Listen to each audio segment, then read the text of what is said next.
Chapter 2, entitled Maharaj Nimi Meets the Nine Yogendras. Om Namo Bhagavate Vasudevaya.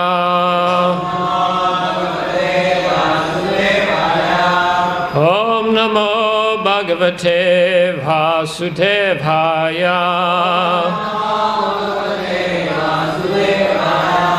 Om Namo Bhagavate Vasudevaya.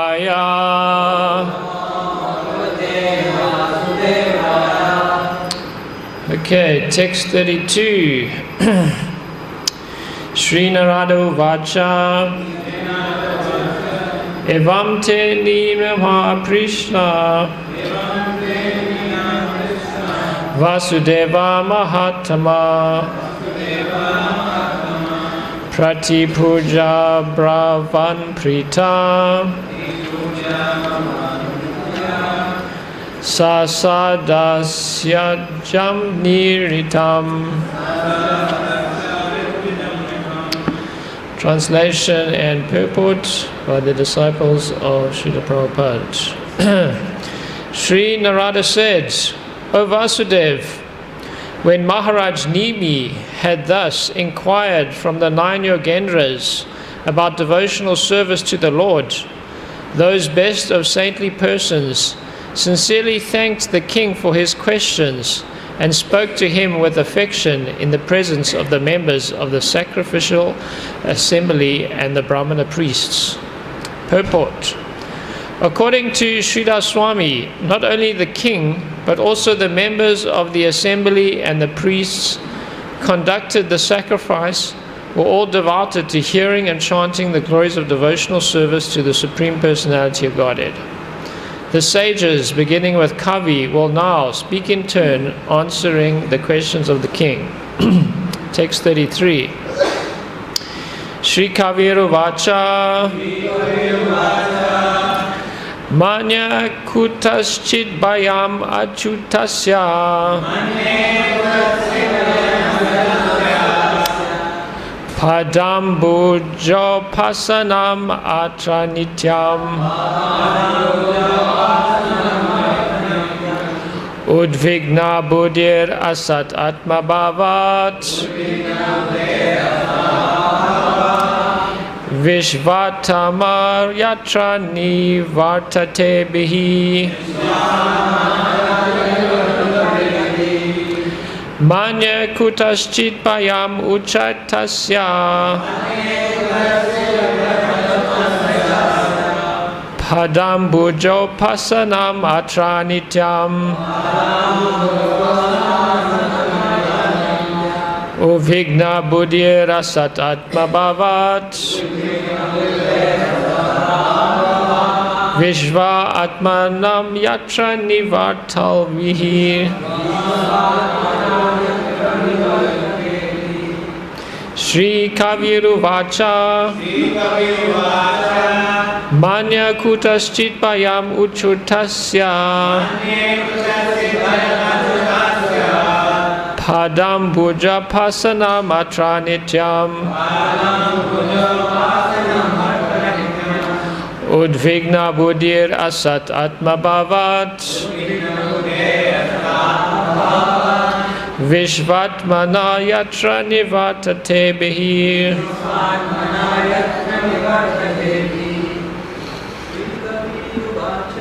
Shri Kaviru Vacha Manya Kutaschit Bayam Uchatasya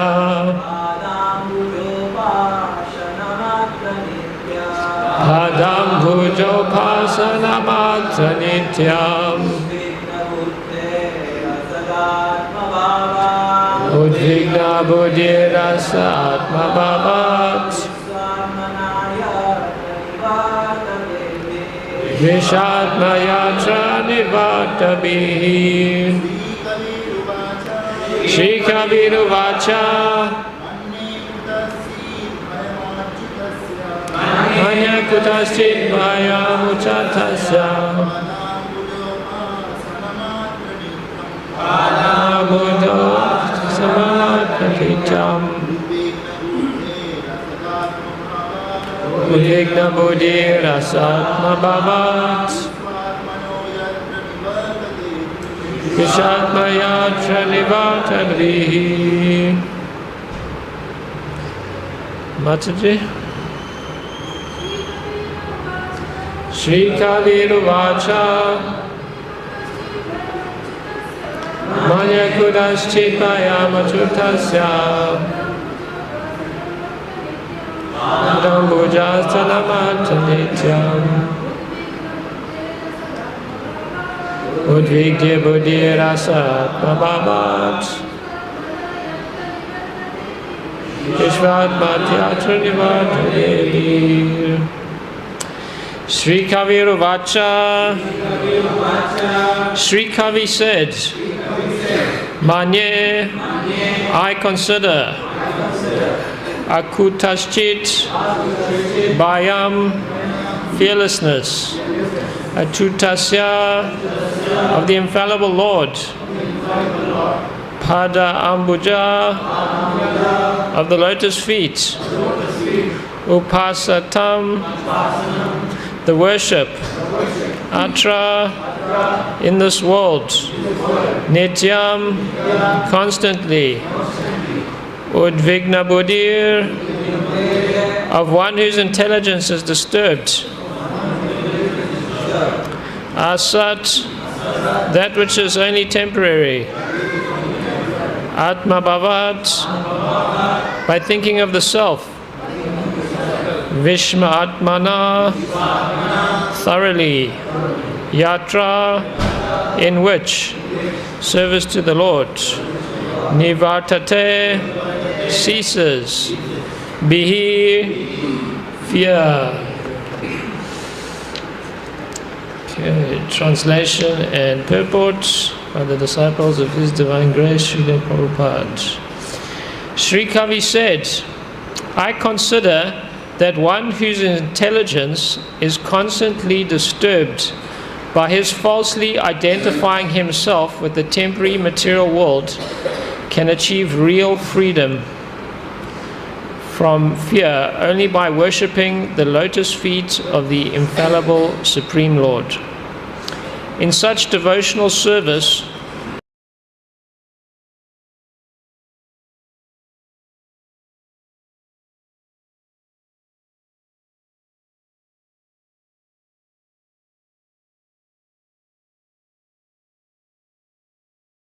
constantly disturbed by fear because he identifies his eternal self with the temporary material body and its paraphernalia. Similarly, Srila Vishwanath Chakravarti Thakur has stated, Bhakti pradikula deha gedvish ashaktim. Because of one's attachment to one's temporary body and so-called home, family, friends, and so on, one's intelligence is always disturbed by fear. One is unable to appreciate or practice pure devotional service to the Supreme Lord. So-called religious activities executed in the bodily concept of life are always accompanied by fear and anxiety about the ultimate result. But pure devotional service to the Supreme Personality of Godhead frees one from fear and anxiety because it is executed on the platform of Vaikuntha, or the spiritual plane, where there is no fear or anxiety. According to Srila Jiva Goswami, the process of bhakti yoga is so powerful that even in the stage of sadhana bhakti, in which one is practicing devotional service through rules and regulations, the neophyte can have a direct experience of fearlessness by the mercy of the Lord. As one's devotional service becomes mature, the Lord reveals Himself to the devotee and all fear is totally vanquished forever. Every living entity has a natural propensity to serve God, but because of false identification with the temporary body, one loses touch with his pure constitutional propensity, and instead inauspiciously becomes attached to temporary sense gratification in the form of body, home, family, and so on. The result of such false attachment is continued distress, which can be eradicated only by devotional service to the Supreme Lord. In this connection, Srila Bhaktisiddhanta Saraswati has quoted the following verse: Tavat bayam drive deha sprini nimitam shoka sprita pravaho viplos cha lobya tavyam mameti asat avragraha arti mulam yavan nate rigram abhayam parvinita loka.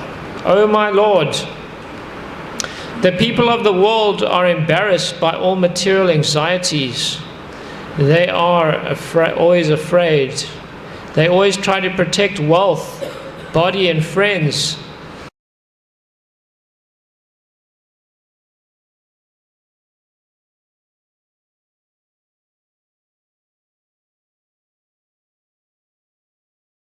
And mine. As long as they do not take shelter of your safe lotus feet, they are full of such anxieties. Om Jnana Timirandasya Gananjana Shalakaya Chakshu Ulantanina Tasmai Shri Gurave Namaha Shri Chaitanya Manobhistam Sthapitam Yena Bhutale Swayam Rupa Pirambhya Vedanta Swavanantikam Vanchakalvatarubhischa Kripa Sindhu Vevacha Patitanam Bhamrivyo Vaishnavyo Namo Namaha. Jai Shri Krishna Chaitanya Prabhu Nityananda Shri Advaita Gadadhara Shri Vasari Gaura Bhaktivinoda. Hare Krishna, Krishna Krishna, Hare Hare, Hare Rama, Rama Rama, Hare Hare.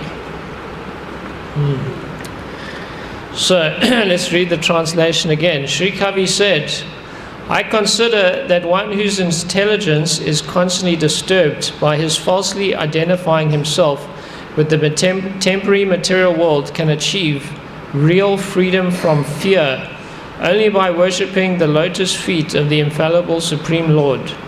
In such devotional service, all fear ceases entirely. Yes. So this is our problem, is that we are identifying with this material body. So what is the problem? Why we can't give up our identification with this body? Isn't it simple philosophy? Krishna explains to Arjuna, and never was there a time, never was there a time that you did not exist, nor me, nor all of these kings, nor in the future shall any of us cease to be. As we continuously pass in this body from boyhood to youth to old age, the soul similarly passes into another body at death. So what is the difficulty? Isn't this easy philosophy to understand? You're not the body. The soul cannot be withered by the wind, cannot be burnt by fire, it cannot be wet by water. And yet still we struggle to implement this idea. And why is that? Is because we still have desires in our heart. And with desire, what is the opposite of desire? Opposite of desire is fear. Opposite of attachment is aversion. So we have these attachments in our heart. And that is why we cannot we struggle to fully implement this philosophy that I am not this body, because of these various material desires and material fears that are in our hearts. And therefore Lord Chaitanya has instructed us, Nadanam, Nasundarim, Kavitam, Jagadisha Kame, that we can give up these desires and we can chant the holy names of the Lord eternally. So This is our challenge in this life. And we all have our different flavors of attachment. We're all individuals, and we have our different flavors of attachments to these different things. And it's important that we are introspective and we try to understand ourselves and try to understand what are our particular fears, what are our particular desires. We have to understand what is our disease, what is the nature of our disease. So there's this Christian philosopher called Thomas Aquinas, and he had this thought experiment to understand what is your, they call it in the Christian idea, they call it what is your idol, like this thing that you value more than God. So if we take this Nadanam, Najanam, Nasundarim, if we kind of expand it through like philosophical speculation, and we take Dhanam, wealth. So it's not just wealth, it's also like security and the desire for success. And we look at the fear, maybe we do not so much desire wealth, but we fear poverty, or we fear instability, or we fear insignificance.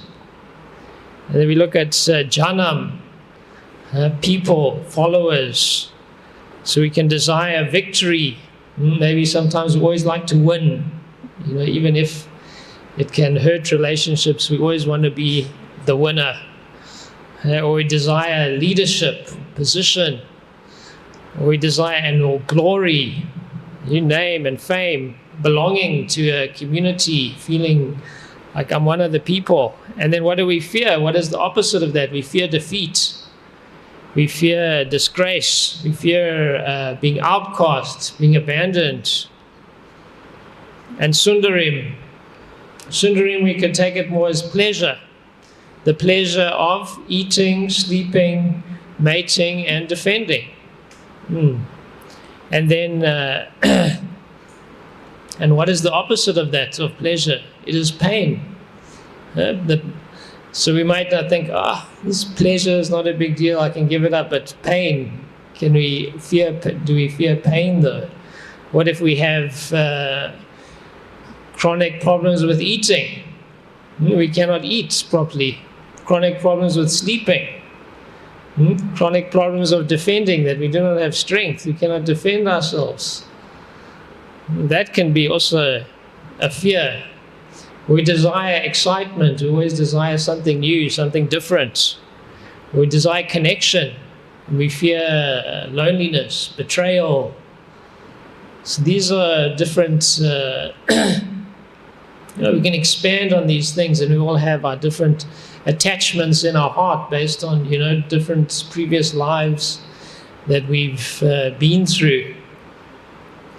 And we can do a thought experiment and see which of these things do we desire the least, or which of them do we fear the least. Like if you were to look at these 3 different things and you were to say, this is the one I fear the least, or this is the one I desire the least, which would it be? Dhanam, Janam, Sundarim, which one would you think, I could do without that, that's not a big deal, that's not a big fear in my heart. So if you take the first one, maybe it's Janam, I don't care about power or position, name, fame, don't care about these things, don't have fear of these things. And then you look to the next one. So what if it's between Dhanam, wealth, security, comfort, and between Sundarim, pleasure, connection. If you have to, and of course the opposite, pain. If you have to tolerate pain, and you see which of these could I give up? We go, wealth, security. Sometimes in the ashram we feel anxiety. I'm giving up my career. How am I ever going to get a job? How am I ever going to get back into the material world? What if I can't make it? Feel anxiety. We feel fear, isn't it? So if you look at between those two things, of that, which one could you give up? Could we give up that security of being able to provide for ourselves, or the pleasure, pain? It's a tough one. Which one we're going to give up?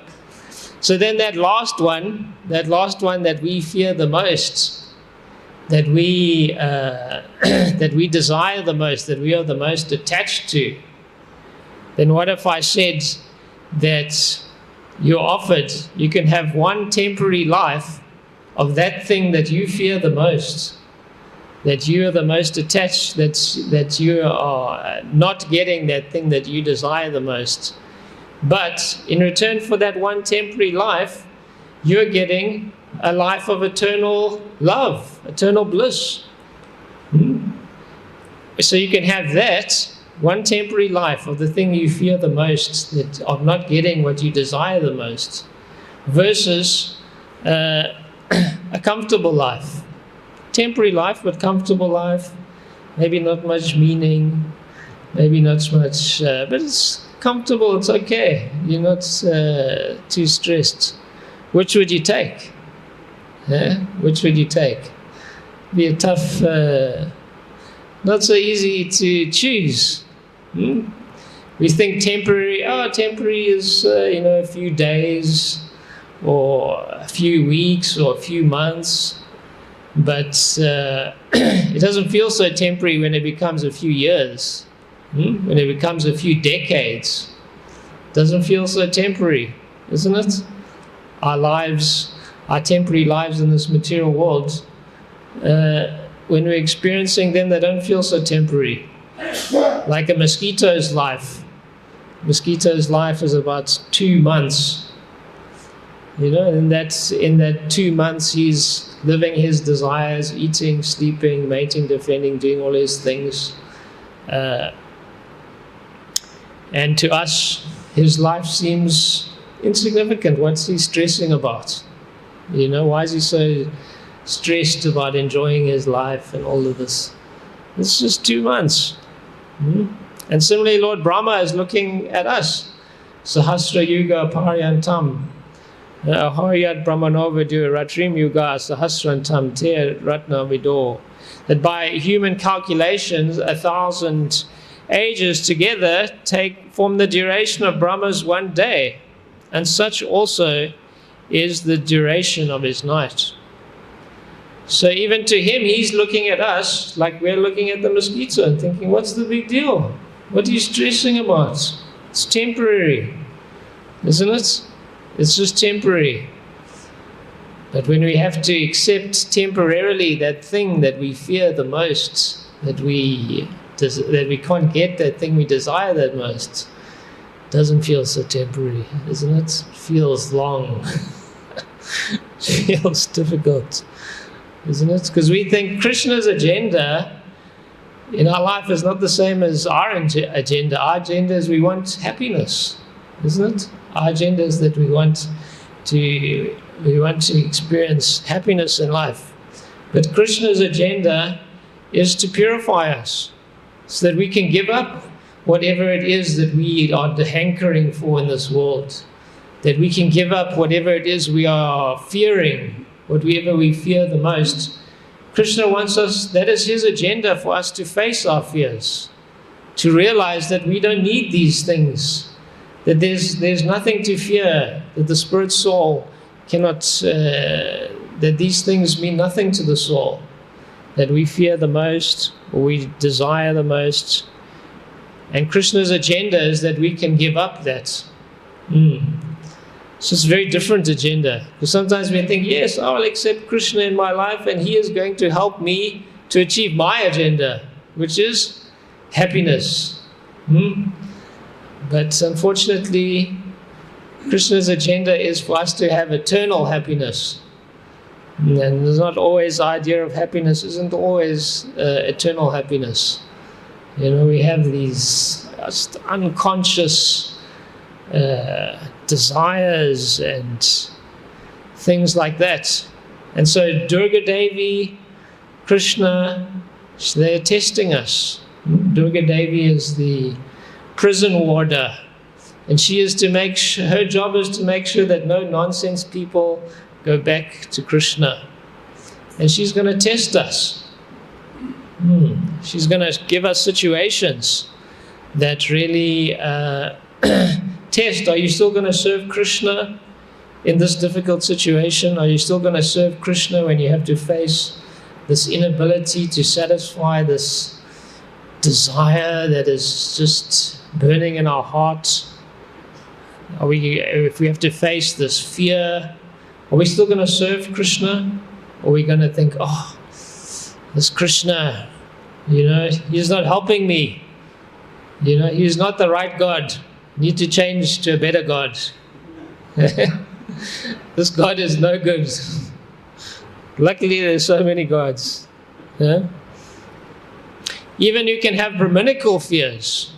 Sometimes we go into Grihastha life and it just feels like so meaningless. You're working hard all day in some mundane job. Like I felt that when I first, I was distributing books every day, saving the world, And then here I was, working in some mundane company, doing software, travel software. There I was saving the world, preaching, distributing books, and here I am doing travel software. Yeah, feels pretty meaningless, mundane, empty, isn't it? And that can also be a fear. Because the fact is, everything, or even something that is mundane, is Krishna's arrangement. Whatever happens in our life is Krishna's, and we don't have to look for something that externally is meaning. Everything intrinsically has meaning, because Krishna is arranging it. Krishna is a purpose. So these, and we see Arjuna, Bhagavad Gita. Arjuna is getting tested. His fears, his attachments to his family. Here he is having to fight this battle and this clash between his duty and his attachments. He's having to kill his family members who he values in his heart. He's more attached to anything in life. And he just wants to throw down his Gandiva bow and give up in grief. Grief, fear, tamagun is a similar kind of thing. Yeah, so that is our, we face these moments in our life. Durga Devi, they give us our own little Bhagavad Gita in life, where it arranges these situations where we have to, Krishna asks us, we're still going to follow our duty, even despite this thing that we desire the least, that we don't want, we can't get what we do want. That is the test of Krishna consciousness. Like when see Prahlad Maharaj, he was severely tested. That his own dear father wanted him dead because he was a devotee, and therefore he's put through so much pain and suffering, thrown over cliffs and put in boiling water, fed poison, and all these different difficulties that he had to go through. And we see so many devotees in Shastra, they go through a lot of difficulties. Their life isn't always easy. Like we see the Pandavas, how much difficulty they went through. Their wife almost stripped naked, and they had to go to the forest for so many years. And Srila Prabhupada, look at Srila Prabhupada, how much difficulties he went through. Krishna takes everything away. His family life was so difficult. His wife wouldn't become a serious devotee. His children didn't become devotees. Krishna eventually just takes everything away. takes away his business that he spent his whole life working at, thinking, oh, I'm going to make so much money for Krishna and I'm going to use this to spread Krishna consciousness in the West. And Krishna just takes it all away. Everything that he's worked his whole life for, his family. Yeah, so if we're in a similar situation, are we just going to give up on Krishna and say, God, how could Krishna do this to me? How could Krishna take my life's work away from me? Or are we going to surrender to Krishna like Prabhupada did? And Prabhupada went to the West and still so much difficulties. Heart attacks. When he's having a heart attack. Imagine that, you're having a heart attack. There's no doctors there. There's no hospital. There's nothing. You just tolerate this heart attack for Krishna. If we're going to preach and we have a heart attack, we're just going to like, okay, I'm going back home. I got a heart attack. That's a good excuse. I'm going back. But Prabhupada is like, heart attack, I'll tolerate. And he just keeps on preaching. And even what little he had, his typewriter is stolen. You know, his Bhagavatam he's worked on, typewriting is stolen. Yeah, it seems like Krishna is just not cooperating. Yeah, so similarly, you know, we can also, maybe we don't face difficulties on that level, but we face difficulties. Krishna tests us.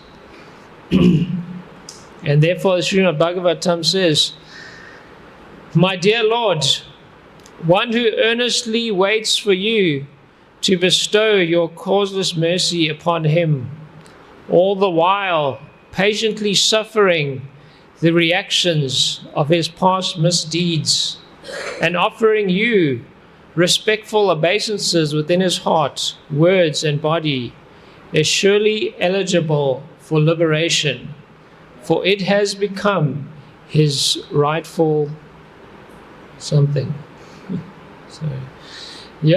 So that is the idea, that if we can just stick with this process, despite so many tests, so many trials and tribulations, if we can just stick on this boat of devotional service, then we can cross over the ocean of birth and death, and we can attain the greatest thing that that there is, eternal love, isn't it?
try to balance, suffering is going to be there. We're going to get severely tested in life. And tested, are we going to accept this difficulty, or are we going to run for the hills? Are we going to opt for some temporary escape from these difficulties, run away and try to find some temporary happiness, some temporary enjoyment? So this is the test. That's why the real cure for anxiety and fear is the peace formula.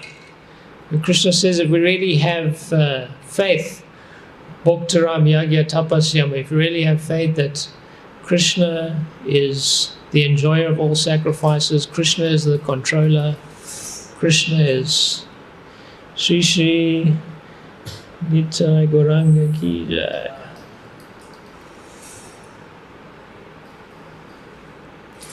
The peace formula is really about faith. And our faith gets tested, isn't it?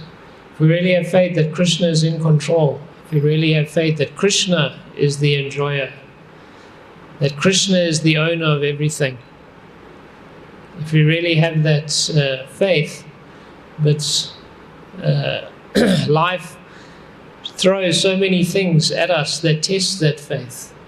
And maybe sometimes we think, how could Krishna do this to me? Maybe there is no God. How could a loving God put so much suffering in my path? Cannot be God, or He's not the right God. It's Krishna giving special mercy. We don't want His special mercy. We want material mercy. Yeah. So our faith can get tested. So if we can pass all these tests, we can go home back to Krishna and become free from all our fears and all our anxieties, and free from our bodily conception of life. Jai. So any comments or questions?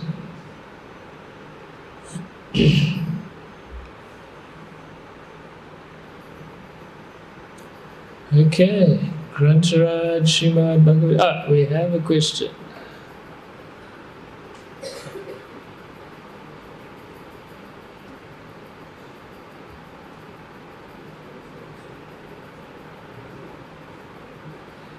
Okay, maybe you wanna. Maybe you have to shout your question. Have you got something?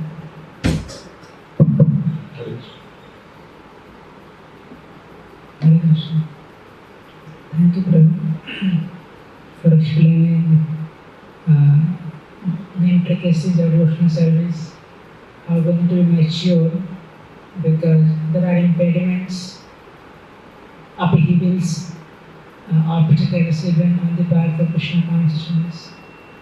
It is still difficult for me to understand when you speaking that there is no happiness even in Krishna consciousness. Yes. Because we find even giving up the sinful activities, even the following the lifestyle of goodness, itself gives us happiness. Yes. So how do you explain that there is no happiness, so to speak of, unless you go back to Godhead? Yeah. Even in Krishna consciousness. Prabhupada, you elaborate that on. Yeah, so even if we're not on that fully transcendental level of ananda and bliss, even in the mode of goodness, where you've given up sinful activity, there is some peace, some happiness, but also there's still difficulties, there's still suffering. And so sometimes, even in the mode of goodness, there is like a higher taste. But sometimes we think that, there's a higher taste than that in the mode of passion. Again, we get attracted to going back to the mode of passion because we think, maybe there's some better taste, some comfort, some security, some, even though we kind of, you take spiritual life, we're kind of trying to stay in the mode of goodness. Our mode of goodness gets tested And it's not like our happiness is on that transcendental level of happiness. I mean, I think it's only a devotee who's on the super high level, maybe, Bhava Bhakti or even Krishna Prem never falls down. So even devotees who on a lower level like a Shakti, maybe there's someone who's on a Shakti, they're attached, they have some real attachment to Krishna, maybe they even have some spontaneous love, some spontaneous desires to serve Krishna. They don't need to be they're not so much on the sadhana platform of just forcing. Even they can fall down, isn't it? Even they can get attracted to the mode of passion, get attracted to whatever is offered. They get tested, and their fears, their desires get tested. So even on a high level, devotee can still fall down. So until we reach that real Krishna prema, then only we got that real happiness. I know. I think Kadamba. I heard something from Kadamba Kanana Swami. He said Krishna consciousness is about suffer and be happy. This thing, chant and be happy. And sometimes the gap between the chanting and the happy, it's kind of the real happy, the Ananda, permanent Ananda bliss happiness, can be a big gap. Sometimes we have to, also take our suffering with a good attitude, and suffer and be happy also. Accept our suffering, and not let it disturb our minds and get attracted to thinking that the lower taste is the higher taste, isn't it? Yeah.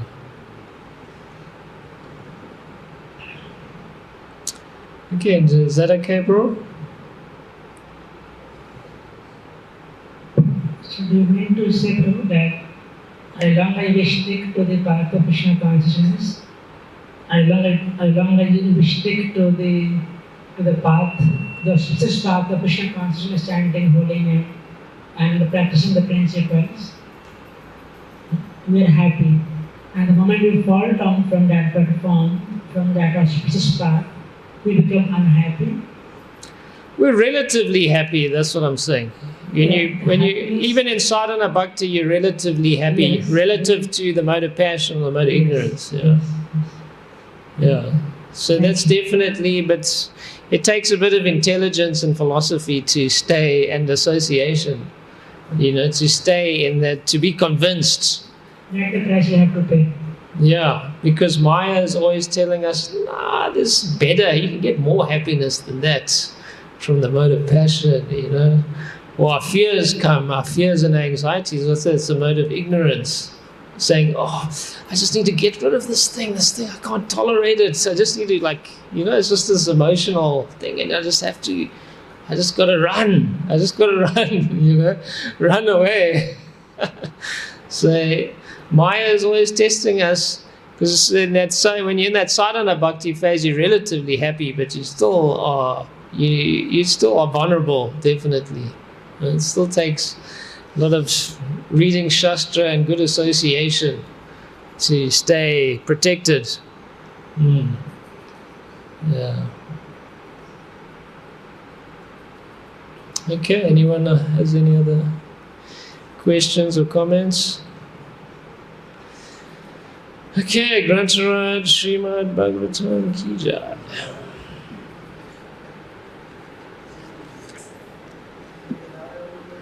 Yeah.